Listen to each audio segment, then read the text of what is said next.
स्वामी विवेकानंद यांचा कर्मयोग या ग्रंथातील 3रा अध्याय शीर्षक आहे कर्माचे रहस्य. दुसऱ्यांच्या शारीरिक गरजा दूर करून त्यांना सहाय्य करणे महत् कर्म खरेच, परंतु गरज जितकी मोठी आणि सहाय्य जितके अधिक दूरगामी तितके ते अधिक उच्च ठरेल.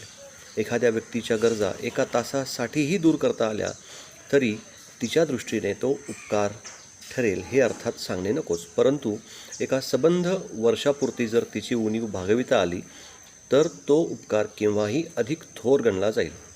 पण तिचा अभाव सदाचाच जर मिटवता आला तर तेच तिला किंवा कुणालाही सगळ्यात अधिक सहाय्य प्रदान करणे होय यात संशय नाही. कारण यापेक्षा आणखी जास्त मदत ती काय असू शकणार. आणि अध्यात्मज्ञान ही एकच अशी वस्तू आहे की जी आमच्या दुःख कष्टांचा कायमचाच अंत करण्यास समर्थ आहे. दुसरी कोणतीही विद्या किती झाले तरी फक्त काही काळासाठीच आमची वाण दूर करू शकेल. माणसाचा स्वभाव अजिबात बदलून जाईल तरच त्याचा अभाव कायमचा दूर होऊ शकेल. जीवनात सदाच कसली ना कसली उणीव भासत राहण्याची माणसाची वृत्ती केवळ आत्मविषयक ज्ञानामुळेच समूळ नष्ट होऊ शकेल. आणि म्हणूनच मनुष्याला आध्यात्मिक सहाय्य करणे हा त्यावर सर्वश्रेष्ठ उपकार करणे होय. आणि म्हणून माणसाला जो परमार्थ ज्ञानाचे पसायदान देऊ शकतो तोच मनुष्य जातीच्या सर्वश्रेष्ठ हितकर्ता म्हटला पाहिजे. आपल्या हे नेहमी निदर्शनासही येत असते की मानवाला त्याच्या आध्यात्मिक अभावाची पूर्ती करण्यास्तव ज्यांनी सहाय्य केले तेच सर्वात सामर्थ्यसंपन्न पुरुष होते. कारण आध्यात्मिकताच जीवनातील आपल्या समग्र कार्याचा खरा पाया आहे. आध्यात्मिकदृष्ट्या सबल आणि निकोप माणूस मनात आल्यास इतर सर्व बाबीतही दक्ष व कार्यक्षम होऊ शकेल. फार काय, पण माणसाच्या ठायी आध्यात्मिक बल निर्माण होत नाही तोवर त्याचे भौतिक अभाव देखील चांगल्या रीतीने पूर्ण होऊ शकत असतो. आध्यात्मिक मदतीच्या खालोखालच बौद्धिक उन्नतीसाठी केलेल्या सहाय्याचे स्थान आहे. विद्यादान हे अन्नदानापेक्षा कितीतरी श्रेष्ठ आहे. ते प्राणदानापेक्षा देखील श्रेष्ठच. कारण ज्ञानच माणसाचे खरे जीवन होय. अज्ञानच मृत्यू, ज्ञान म्हणजेच जीवन. जीवन जर अंधारात चाचपडण्याचेच असेल, अज्ञानात पिचणारेच असेल, दैन्याने लडबडलेलेच असेल तर मग ते तसे जीवनमृत जीने जगण्यात तरी काय स्वारस्य. त्यात असल्या जीविताचे मोल तरी काय. पसायदानानंतर अलबतच येते शारीरिक गरजा पुरवण्यासाठी केलेले दान. तात्पर्य काय की परोपकारासंबंधी विचार करताना शारीरिक सहाय्यच एकमेव सहाय्य होय असे समजण्याची चूक कदापि होऊ न देण्याचा आपण सदा प्रयत्न केला पाहिजे. शारीरिक सहाय्याचे स्थान नुसते शेवटचेच आहे असे नव्हे तर ते सहाय्य अगदी खालच्या दर्जाचेही आहे. कारण त्याने कुणीही कधी चिरतृप्त होऊ शकणार नाही. क्षुधार्थ झाल्याने मला ते कष्ट होतात त्याचे काही खाताच निवारण होते, परंतु क्षुधा परतत असते. माझ्या कष्टांचा शेवट खरोखर तेव्हाच होईल जेव्हा माझ्या सर्वच प्रकारचा अभाव नाहीसा होऊन जाईल. तेव्हा मग मला भूक फिरून कष्ट देऊ शकणार नाही. कोणतेच दुःख, कष्ट वा यातना मला रेसभरही चळविण्यास समर्थ होणार नाही. अतएव ज्याने आपल्याला आध्यात्मिक बल लाभेल तोच सर्वश्रेष्ठ उपकार होय. त्यानंतर येतो मानसिक उपकार आणि शेवटचा शारीरिक. केवळ शारीरिक सहाय्य करून दुनियेतील दुःखांचा नायनाट करणे अगदी अशक्य आहे. जोपर्यंत माणसाची प्रकृतीच बदलून जात नाही तोपर्यंत हे सारे शारीरिक अभाव उद्भवणार. तोपर्यंत हे सारे कष्ट होणारच होणार. कितीही शारीरिक सहाय्य केले तरीसुद्धा कष्ट काही केल्या पूर्णतया लयास जाणार नाहीत. दुनियेतील या दुःखाच्या प्रश्नावर एकमात्र तोडगा आहे, मानवजातीला पवित्र बनवणे. आपल्याला जगात जे काही दुःख व अशुभ आढळून येते त्या साऱ्याचे मूळ अज्ञानच होय. लोकांना ज्ञानाचा प्रकाश मिळू द्या. माणसाला आध्यात्मिक बलाने संपन्न करा. जर आपण हे करण्यास समर्थ होऊ, जर माणसे पवित्र, आध्यात्मिक बलसंपन्न व शिक्षित होतील तरच केवळ जगातून दुःख नाहीसे होईल. तरच केवळ जगाचे नष्टचर्य संपुष्टात येऊ शकेल. त्यापूर्वी दुःखाचा लोप होण्याची आशा धरणे व्यर्थ होय. देशातले घरनघर आपण दानछत्र बनवू शकू, उभा देश आपण दवाखान्यांनी भरून टाकू शकू, पण काय, जोवर माणसाचा स्वभाव बदलत नाही तोवर कशातच काही अर्थ नाही, तोवर दुःख अस्तित्वात राहणारच राहणार. आपल्याला गीता पुन्हा पुन्हा उपदेश देते की आपण अविरत कर्म केले पाहिजे. प्रत्येक कर्म स्वभावतःच चांगल्याचे आणि वाईटाचे मिश्रण असते. आपण असे कोणतेही कर्म करू शकणार नाही की ज्यात कुठेच काही भले नाही, आणि परत असे सुद्धा एकही कर्म करू शकणार नाही की ज्यायोगे कुठेही कुणा ना कुणाचे तरी काही बुरे होणार नाही. प्रत्येक कर्म शुभाशुभाचे संमिश्रण असणार, हे अगदी अपरिहार्य आहे. परंतु शास्त्र तरीही आपल्याला सतत कर्म करण्याची आज्ञा करीत असते. शुभ आणि अशुभ, भले आणि बुरे दोन्ही आपापले फल प्रसवितील. सत्कर्म आपल्याला सत्फल देईल, असत्कर्माचे फल असत होईल. पण सत म्हणा की असत म्हणा, दोन्ही आत्म्यांची बंधनेच होत. कर्माच्या ह्या बंधनकारक शक्तीला अनुलक्षून गीतेने असा सिद्धांत सांगितला आहे की आपण कर्मात आसक्त झालो नाही तर ते आपल्यावर कोणत्याच प्रकारचा बंधनकारक परिणाम करू शकणार नाही. म्हणून आता आपण कर्मातील अनासक्ती म्हणजे काय हे समजून घेण्याचा प्रयत्न करू.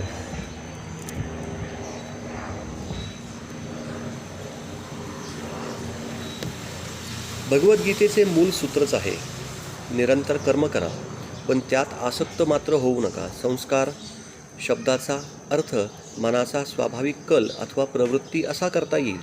मानवी मनाला एखाद्या सरोवराची उपमा दिल्यास असे म्हणता येईल की मनामध्ये उठणारा प्रत्येक तरंग विरून जाताना पूर्णपणे नाहीसा होत नसतो, तर तो चित्तावर आपले एक चिन्ह आणि त्याचबरोबर तो तरंग पुन्हा उदयास पावण्याची शक्यता मागे ठेवून जात असतो.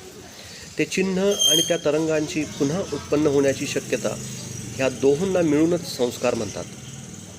आपण करीत असलेले प्रत्येक कार्य, आपली प्रत्येक हालचाल, आपल्या मनातली प्रत्येक चिंतन आपल्या चित्तावर असल्या प्रकारचा संस्कार ठेवून जात असते. आणि हे संस्कार ज्यावेळी जाणीवेच्या पृष्ठभागावर दृगोचर होत नसतात त्यावेळीही ते इतके प्रबल असतात की खाली नेणिवेत त्यांचे कार्य चाललेलेच असते.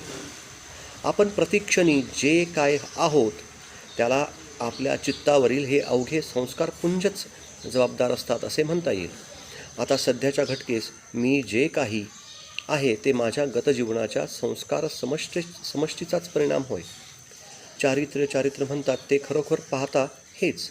प्रत्येक व्यक्तीचे चारित्र्य ह्याच संस्कार समष्टीच्या द्वारा नियमित होत असते. शुभ संस्कारांचे वर्चस्व झाल्यास चारित्र्य सच्चारित्र्य ठरते. कुसंस्कारांचा वर्चस्व झाल्यास माणूस दुष्चरित्र बनतो.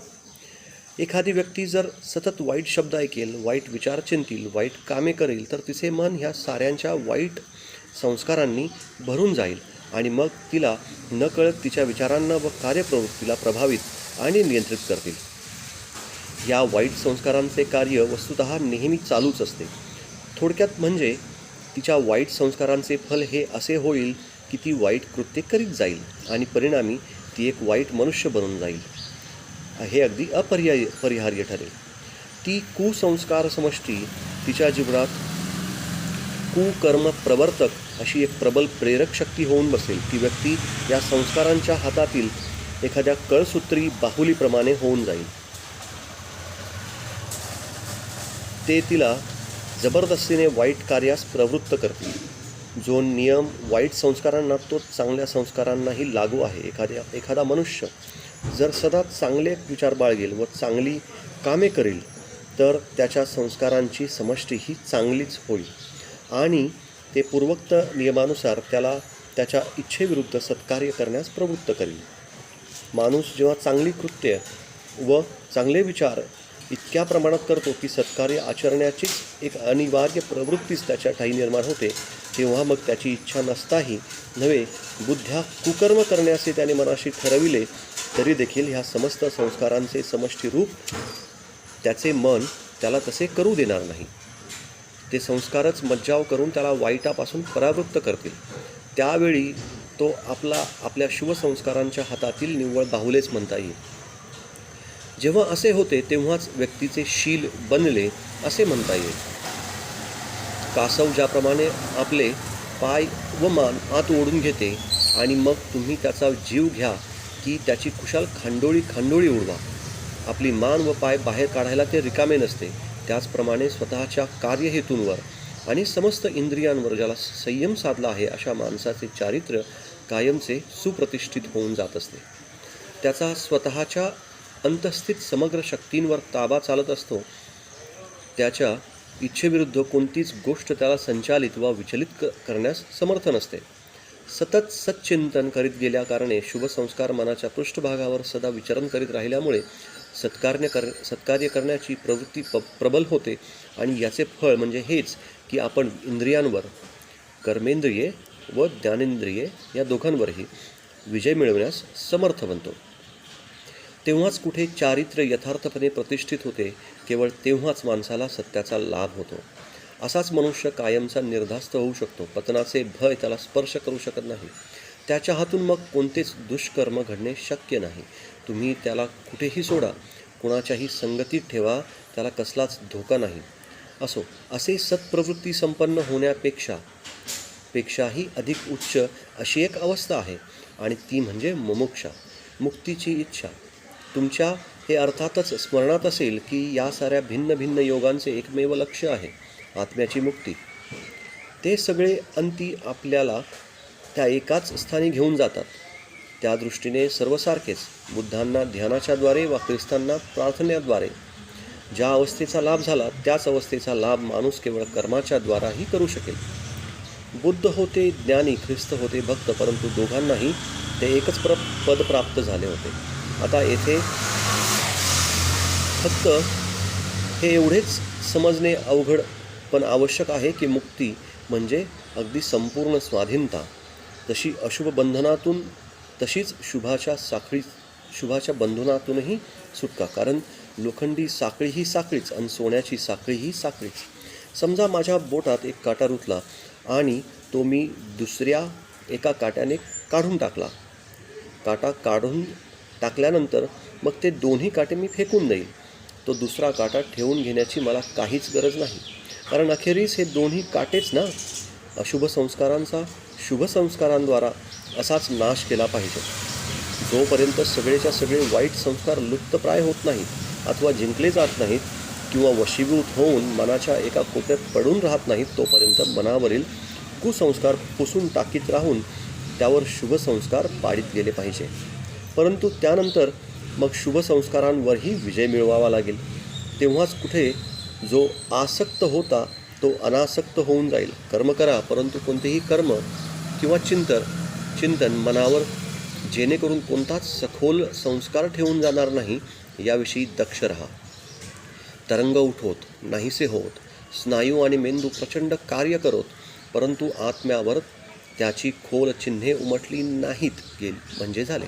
असो, येथपर्यंत तर सर्व काही सुरळीत झाले. परंतु आता प्रश्न असा उद्भवतो की हे सारे व्हायचे कसे? हे साधण्याचा उपाय कोणता? आता आपण याकडे वळूयात. आपला असा अनुभव आहे की आपण आसक्त होऊन ज्या म्हणून कार्यांशी एकरूप होऊन जातो त्यांचाच संस्कार मागे राहत असतो. या साऱ्या दिवसभरात माझी शेकडो लोकांशी भेट झालेली असेल, तरी पण माझे ज्याच्यावर प्रेम आहे असा एखादा जर त्यात असेल तर मग रात्री झोपण्याचा प्रयत्न करीत बिछाण्यावर लोळताना मी त्या उभ्या दिवसात बघितलेल्या एकूण एक चेहरा डोळ्यापुढून पुढे आणण्याची खूप खटपट केली तरी देखील माझ्या दृष्टीसमोर उभे राहील तेच एक मुख. कदाचित केवळ एकच क्षण दृष्टीस पडलेले तेच माझ्या प्रेमास्पदाचे मुख. बाकीची सारी कुठे अंतर्धान पावली कुणास ठाऊक. त्या विशिष्ट व्यक्तीवरील माझ्या आसक्तीमुळे इतर कोणत्याही चेहऱ्यापेक्षा माझ्या हृदयपटलावर तिचेच मुख विशेष रूपाने अंकित होऊन बसले. मेंदूवर उमटणारे ठसे एवढ्याच दृष्टीने जर ह्या संस्काराकडे बघितले तर या सर्वांचा प्रभाव सारखाच पडेल असे म्हणणे भाग आहे. मी पाहिलेल्या चेहऱ्यांपैकी प्रत्येकाचेच चित्र माझ्या डोळ्यातील पडद्यावर पडले. मेंदूने ती सारीच चित्रे ग्रहण केली तथापि मनावर त्यांचा प्रभाव मात्र सारखाच पडू शकला नाही. उलट त्या एकाच व्यक्तीच्या ओझरत्याच दर्शनाने माझ्या मनावर केवढा तरी उत्कट प्रभाव गाजविला. याचे कारण हेच की बाकीच्या चेहऱ्यांशी माझ्या चित्तातील भावभावनांचा काहीच संबंध नव्हता. त्यांच्यामधील अधिकांश तर कदाचित अगदी नवीन होते.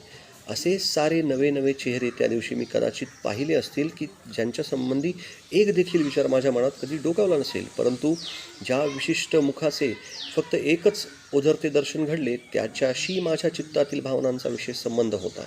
कदाचित वर्षानुवर्षे मी आपल्या हृदयात त्याचे मधुर चित्र रेखाटले असेल.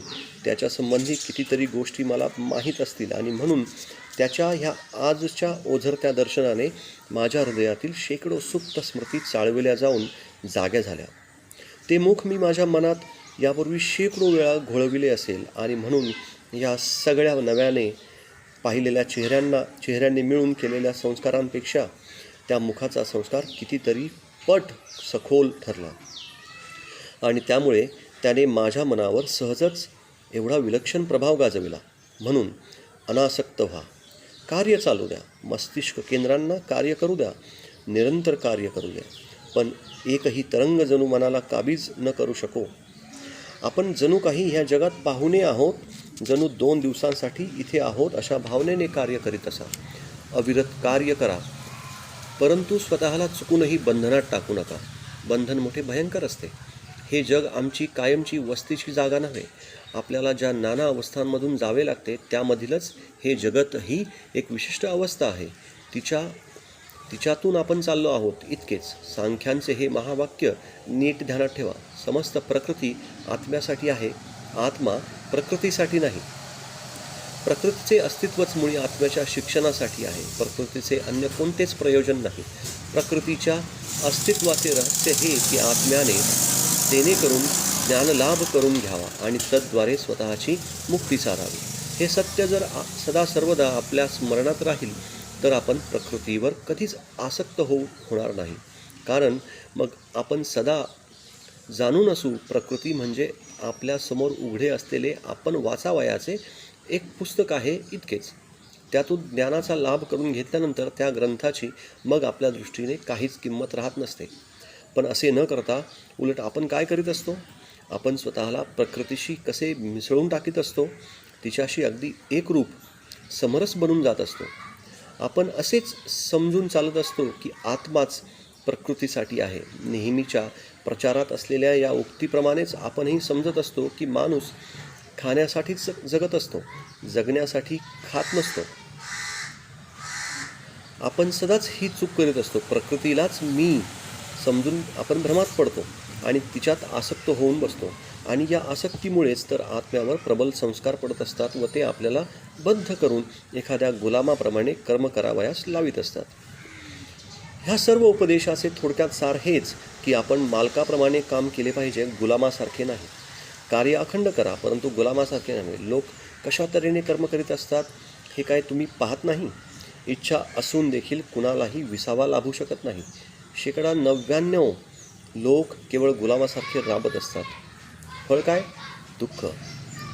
असले हे कर्म म्हणजे सारा स्वार्थाचा बाजार.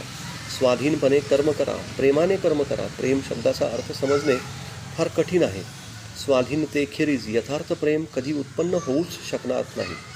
बंद्या गुलामात प्रेम उद्भवणे कधीतरी शक्य आहे काय? एखादा गुलाम विकत आणून त्याला साखळदंडाने बांधून जर तुम्ही काम करायला लावाल तर भागच पडून तो कशी तरी बिगार भरील. पण त्याच्यात तुमच्याविषयी प्रेमाच्या ओलाव्याचा मात्र लवलेशही असणार नाही. तद्वतच आपण संसारातील विषयांसाठी गुलामासारखे राबत असताना आपल्यात प्रेम असणे कदापि संभवत नाही आणि म्हणूनच ते खरे कर्मही नव्हे. आपल्या आत्मीय स्वजनांकरिता आणि आपल्या इष्टमित्रांकरिता आपण जे कर्म करतो फार काय, पण स्वतःसाठीही आपण जे कर्म करतो त्यालाही हे विधान लागू पडते.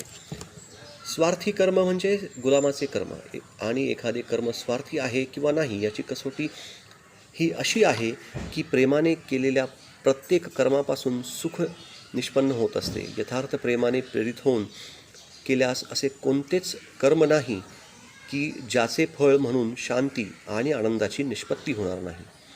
यथार्थ सत्ता, यथार्थ ज्ञान आणि यथार्थ प्रेम ही परस्परांशी अगदी निगडीत चिरसंबंध आहेत. तीनही एकच होत, एकाचेच तीन पैलू होत. जिथे त्यांच्यातील एक असते तिथे बाकीचीही असतात. ती त्यांची एकमेवाद्वितीय सच्चिदानंदाची त्रिविध रूपे होत. जेव्हा तीच सत्ता शांत व सापेक्ष बनते तेव्हा ती जगत रूपाने आपल्याला गोचर होत असते. तेच ज्ञान जागतिक वस्तूंच्या ज्ञानात परिणत होते आणि तो आनंद मानवी हृदयात ओथंबणाऱ्या सर्व प्रकारच्या खऱ्या प्रेमाचा बाया बनून जातो. आणि म्हणूनच खरे प्रेम हे प्रेमिक अथवा प्रेमास्पद यांच्यातील कोणाच्याच कष्टास अधिक कारणीभूत होऊ शकत नाही. कल्पना करा की कोणी एक जण पुन्हा एका स्त्रीवर प्रेम करीत आहे. ती अगदी पुरेपूर आपल्या एकट्याच्याच कह्यात असावी अशी त्याची इच्छा असते. तिच्या प्रत्येक हालचालीवरून त्याच्या चित्तात मत्सराचे असे काहूर उठत असते. तिने सदा त्याच्या जवळच असावे, कधी त्याच्या दृष्टीबाहेर जाऊ नये. त्याच्या इंगितानुसार खाणेपिणे चालणे फिरणे करावे अशीच त्याची इच्छा असते. थोडक्यात तिने पूर्णपणे त्याच्या तालावर नाचावे अशी तो इच्छा करीत असतो. तो स्वतः तिचा गुलाम बनून गेलेला असतो आणि तिलाही आपली गुलाम करून ठेवण्याची त्याची मनीषा असते. हे प्रेम नव्हे, हा निव्वळ गुलामालाच शोभणारा एक प्रकारचा विकृत मनोभाव आहे. ते जणू प्रेमच आहे असा भास होतो, पण वस्तुतः ते प्रेम नव्हे, कारण ते कष्टदायक असते. ती स्त्री जर त्याच्या मनासारखे वागणार नाही तर त्याला सहस्त्र वृश्चिक दंशाच्या वेदना होतील. यथार्थ प्रेमाने कसलीच कष्टकर प्रतिक्रिया उद्भवत नसते. प्रेमाची प्रतिक्रिया आनंद, केवळ आनंद असे नसेल तर ते प्रेमच नाही.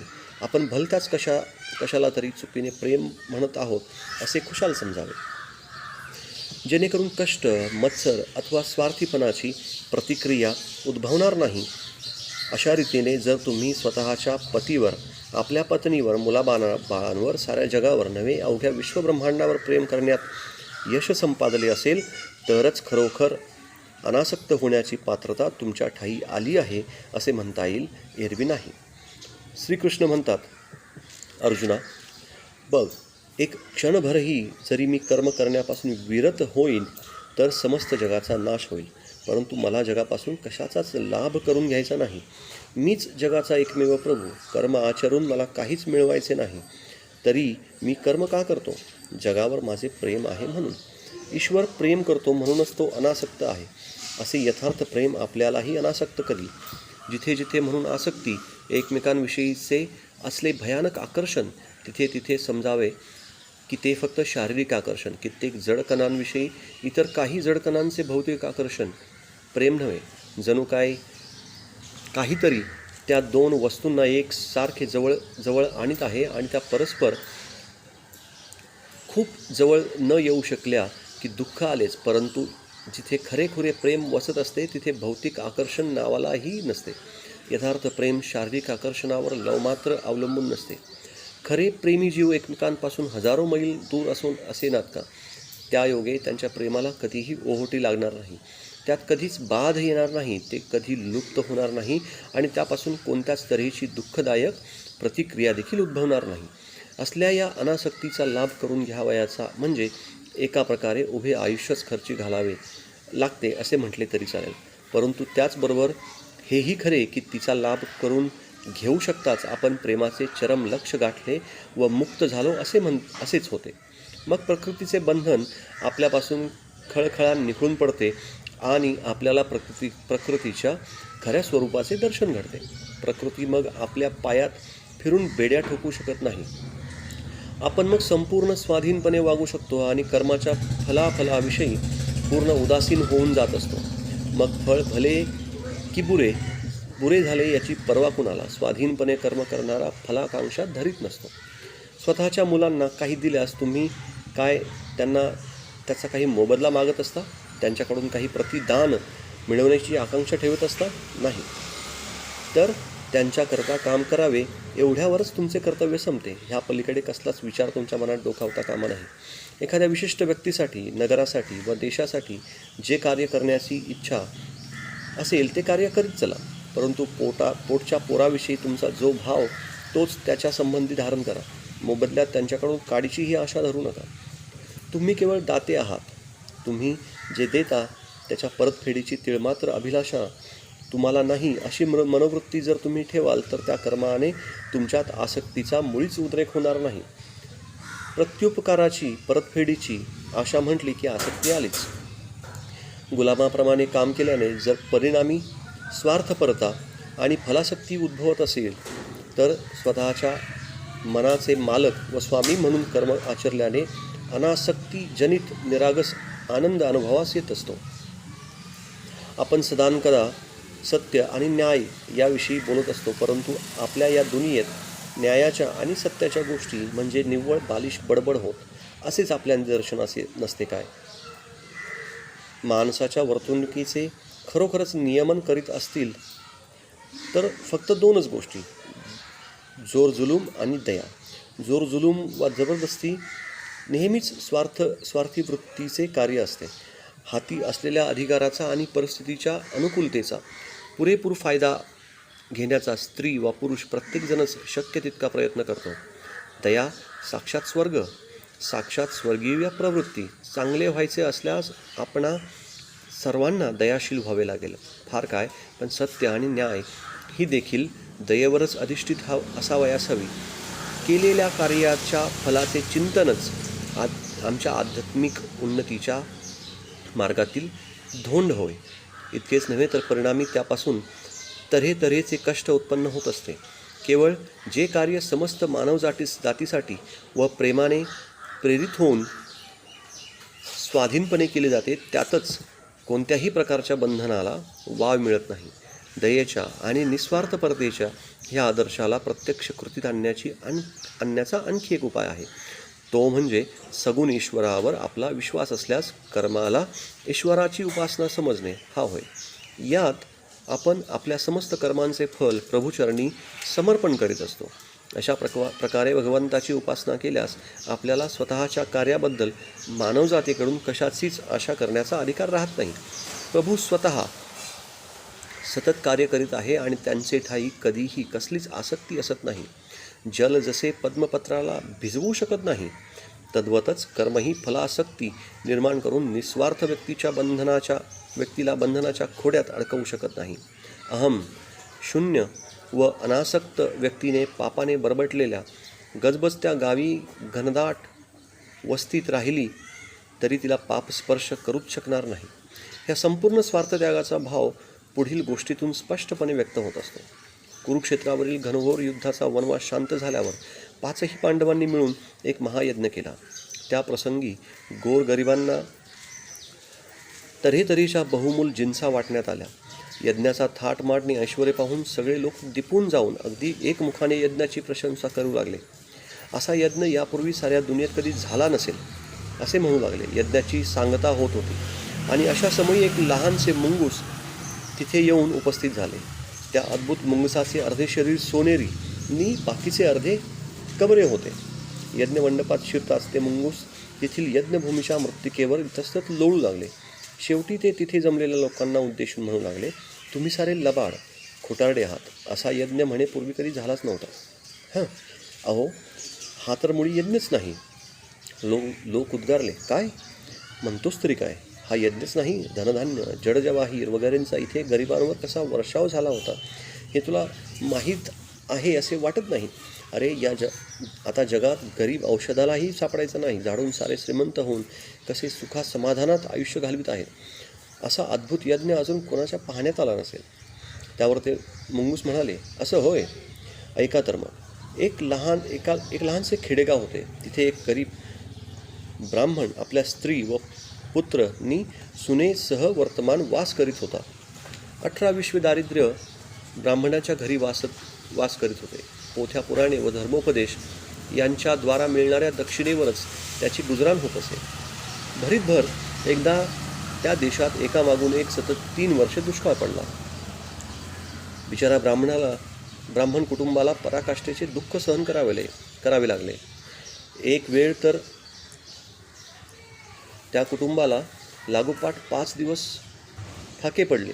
6व्या दिवशी सकाळी पित्याला मोठ्या सुदैवाने थोडेसे जवाचे पीठ मिळाले. त्याने ते घरी आणून त्याचे 4 भाग केले आणि ते चौघात वाटून घेतले. स्वयंपाक आटोपून त्यांनी जेवणाची तयारी केली आणि आता तोंडात घास घालणार इतक्यात दारावर थाप वाजली.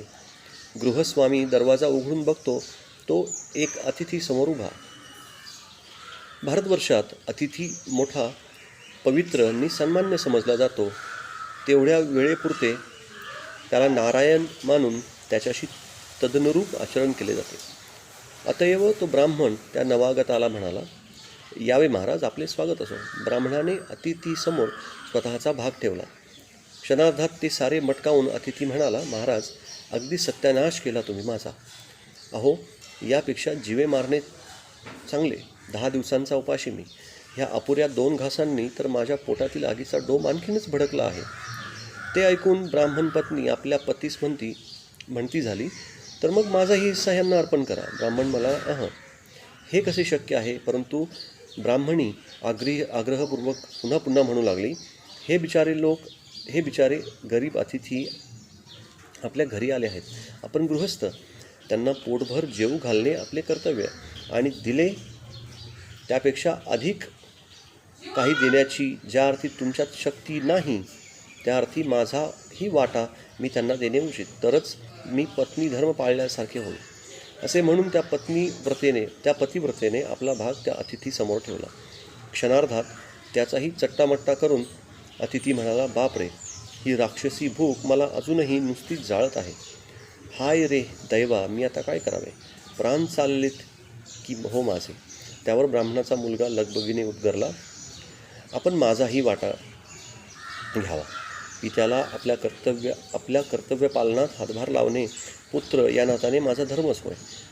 अतिथीने तेही संपवले, परंतु त्याची भूक मात्र शमली नाही. आता पुत्रवधूची पाळी आली. त्या साध्वीनेही आपला वाटा अतिथीला अर्पण केला आणि तेव्हा कुठे भूक शांत होऊन अतिथी तृप्त झाला. अखेरीस त्या सर्वांना मनापासून आशीर्वाद देत तो आपल्या मार्गास लागला. त्या रात्री ते चौघेही भुकेने तडफडून मृत्युमुखी पडले.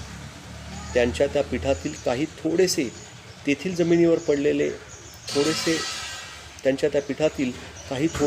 जमिनीवर पडले होते. त्यावर मी लोळलो आणि चमत्कार असा की माझे अर्धे शरीर सोनेरी बनून गेले. हे सारे खरे की खोटे हे ठरवायला मी प्रत्यक्ष तुमच्याकडे उभा आहेच. असो, तेव्हापासून आणखी एखादा तरी तसला यज्ञ पाहावयास मिळावा या इच्छेने मी सारे जग पालथे घालीत भटकत फिरतो आहे. परंतु परत तसा यज्ञ कुठेही दिसला नाही आणि माझे उरलेले अर्धे शरीरही सोन्याचे झाले नाही. समजले आता?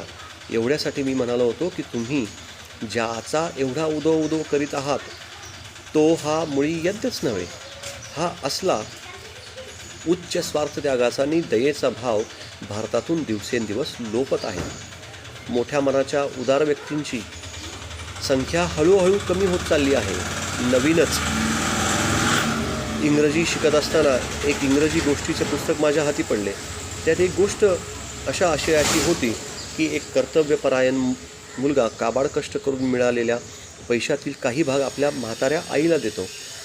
त्याच्या त्या कर्तव्य तत्परतेची स्तुती करून गोडवे गाण्यात त्या पुस्तकाची 3-4 पाने खर्ची पडली होती.